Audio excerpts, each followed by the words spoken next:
And we're back, ladies and gentlemen, and here we are with Glen Greenberg from ElmontGlass. And Glen is going to be talking to us about radiant heat glass. This should be an interesting segment, something we're all brand new on here. So, all right, Glen, we're back with you, and we've gone into full view here because this comes in a portable case. All right, why don't you give us a little bit of a breakdown here on radiant heat glass? This is a technology, Joe, that has been around for a little while. It's been in use with the government, with different branches of the military, and this is an insulated glass unit, just like everybody knows what a double pane insulated glass is. And it has on it low E coating. It stands for low emisticity. What it is energy efficient coating, but we're using it in a different way, not for the energy efficiency. The low E coating is a microscopic metal coating, and we found a way to electrify with these. If you can see these electronic strips inside the glass here, we found a way to electrify on a low voltage the microscopic metal coating, thereby allowing the glass to heat up, and we can have clear glass throw heat either into a space, or more commonly what for military and safety and security applications, you would use it to always protect your visual availability. One example, there were these towers that they made where they had to view aircraft and stuff like that. They had this glass in there because they never wanted to have their visuals blocked. Okay. In an emergency situation. Sure. So we use this glass in all different applications, and if I can show you this, Joe, you can see with my little thermometer here, this side of the glass is heated up to 83 degrees, and with this side of the glass heats up to 135 degrees. Wow. And this is all on a low voltage power supply, so energy efficiency and energy use is very low.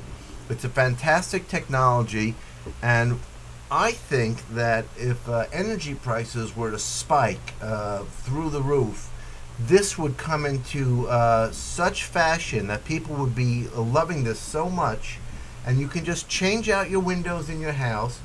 And at today's, at the cost of the technology today, we don't recommend that you solely heat your house with this.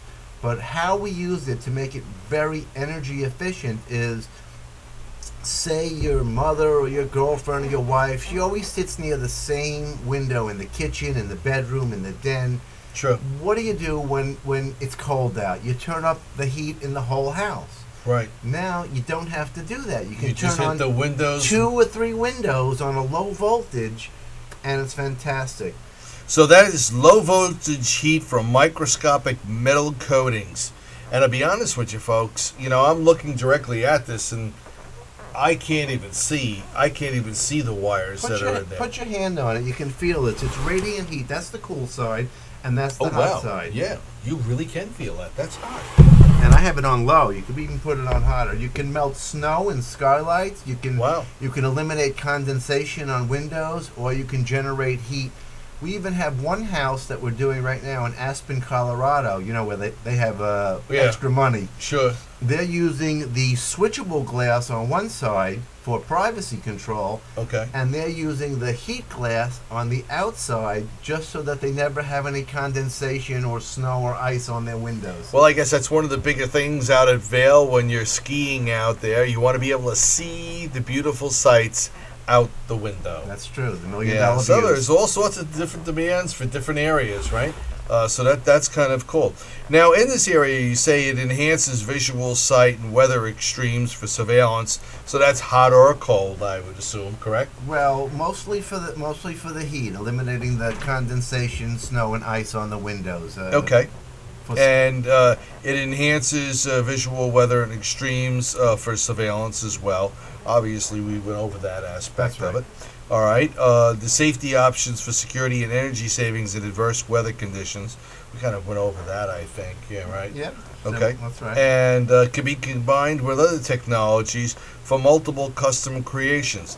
Give me an example. Well, I think you did. That was just one. Yeah. The Aspen House has the two technologies together: the switchable glass with the radiant heat together. Right. So you'd have the privacy, plus you'd have, if the privacy wasn't on, then you'd have it open, and then you'd have the ability for the glass not to be steamed up or Correct. anything like that. Correct. Yeah. And you could even combine it if you needed sound control or you needed bullet resistant control. Oh, sure. You could combine it with any of those other technologies, and it would work just fine.